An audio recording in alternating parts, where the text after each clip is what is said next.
ತಿಳ್ಕೊಳ್ಳೋದು ಯಾವಾಗ?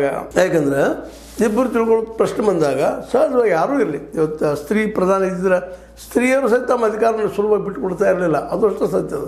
ಯಾಕಂದ್ರೆ ಈಗ ಪುರುಷರ ಕೈಯಲ್ಲದ ಬಿಡಬೇಕು ಅಂತ ಅವ್ರು ಹೇಳ್ತಾ ಇದ್ದಾರೆ. ಆದರೆ ಒಂದು ಮಾತು ನಾನು ಹೋಗ್ಬೇಕಾಗಿಲ್ಲ, ಏನಪ್ಪ ಅಂತಂದ್ರೆ ಬಿಡಬೇಕು ಅನ್ನೋಕ್ಕಿಂತಲೂ ನಾವು ಅವ್ರ ಕಡೆಯಿಂದ ಬಿಡಿಸ್ಕೋಬೇಕು ಹೇಗೆ ಅನ್ನೋದನ್ನು ಇವತ್ತು ಲೇಖಕಿಯರು ಚಿಂತನೆ ಮಾಡಬೇಕಾಗಿದೆ, ಚಿಂತಕಿಯರು ಚಿಂತನೆ ಮಾಡಬೇಕಾಗಿದೆ. ಯಾಕಂದ್ರೆ ಅವ್ರು ಯಾರು ಅಧಿಕಾರವನ್ನಾಗಲಿ ಹಣವನ್ನಾಗಲಿ ಬಿಟ್ಟು ಕೊಡುವುದಿಲ್ಲ.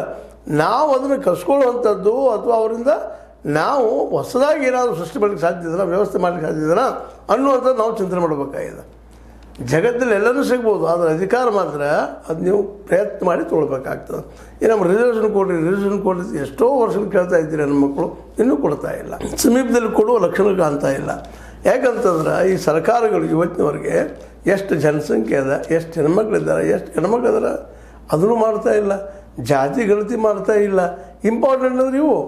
ಮತ್ತು ಈ ಎಲ್ಲ ನೆಲೆಯಲ್ಲಿ ನಾವು ಮೊದಲು ಚಿಂತನೆ ಏನು ಮಾಡಬೇಕಾಗಿದೆಪ್ಪ ಅಂದ್ರೆ, ಮೊದಲು ಇವು ಆಗಬೇಕಾಗಿದೆ. ಇವು ಎಲ್ಲ ಕೇವಲ ಬರೀ ಮಾತಾಡೋದ್ರಿಂದ ಆಗೋದಿಲ್ಲ. ನಮ್ಮ ಹಕ್ಕನ್ನು ನಾವು ಕಸ್ಕೊಳ್ಳೋ ಸಲುವಾಗಿ ಅದು ತೆಗೆದುಕೊಳ್ಳೋ ಸಲುವಾಗಿ. ಕಸ್ಕೊಳ್ಳೋದು ಬೇಡ, ಶಬ್ದನ ಬೇಡದು. ಯಾಕಂದರೆ ಕಸಿದುಕೊಳ್ಳೋದ್ರಿಂದ ಮತ್ತು ಹಿಂಸೆಗೆ ಕಾರಣ ಆಗ್ತದೆ.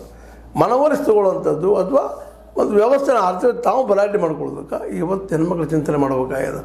ಯಾಕಂದ್ರೆ ಯಾರಿಗಾರು ಜಗದಲ್ಲಿ ಅಧಿಕಾರವನ್ನಂತೂ ಯಾರ್ಯಾರು ಬಿಟ್ಟುಕೊಳ್ಳೋದಿಲ್ಲ ಅನ್ನೋದು ಸಾಕ್ಷಿಗಳಿದ್ದಾವೆ. ಎಷ್ಟು ಬೇಕು ನಿಮಗೆ. ರಾಜಕೀಯವಾಗಿಯೂ ಅಷ್ಟೇ ಅದ. ಈಗ ಇದ್ದಂಥ 33% ಮಾಡಬೇಕಪ್ಪ MP ಗಳದ್ದು ಅನ್ನುವಂಥದ್ದು, MLA ಗಳದ್ದು ಅನ್ನುವಂಥ ರಿಸರ್ವೇಷನ್ ಅದು ಹೆಣ್ಮಕ್ಳಿಗೆ ಮಾಡೋರು ಯಾರು? ಯಾಕಂದ್ರೆ ಈ ಒಂದು ಪಾರ್ಲಿಮೆಂಟ್ನಲ್ಲಾಗಲಿ ಅಥವಾ ವಿಧಾನಸಭೆಗಳಲ್ಲಾಗಲಿ ಮೆಜಾರಿಟಿ ಪುರುಷರು ಅದಾರ. ಮತ್ತು ಅವ್ರ್ಯಾಕೆ ಮಾಡಿಕೊಡ್ತಾರೆ ರೀ?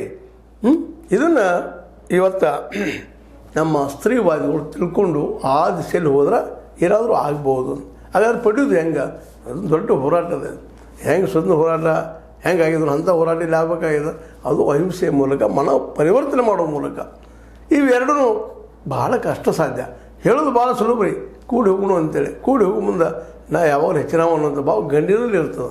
ಅದಕ್ಕಾಗಿ ಹೆಣ್ಣು ಮಕ್ಕಳು ಅದನ್ನು ಯಾವ ರೀತಿ ಮುರ್ಲಿಕ್ಕೆ ಸಾಧ್ಯದ ಆ ದಿಶೆಯಲ್ಲಿ ಇನ್ನೂ ಚಿಂತನೆಗಳಾಗಬೇಕಾಗಿದೆ. ಬರೀ ಬಿಟ್ಟು ಕೊಡ್ರಿ ಅಂತ ಅನ್ನೋದ್ರಿಂದ ಆಗೋದಿಲ್ಲ. ಮತ್ತು ಪುರುಷರು ನಮ್ಮ ಶತ್ರುಗಳಲ್ಲ ಅಂತ ಹೇಳೋದ್ರಿಂದ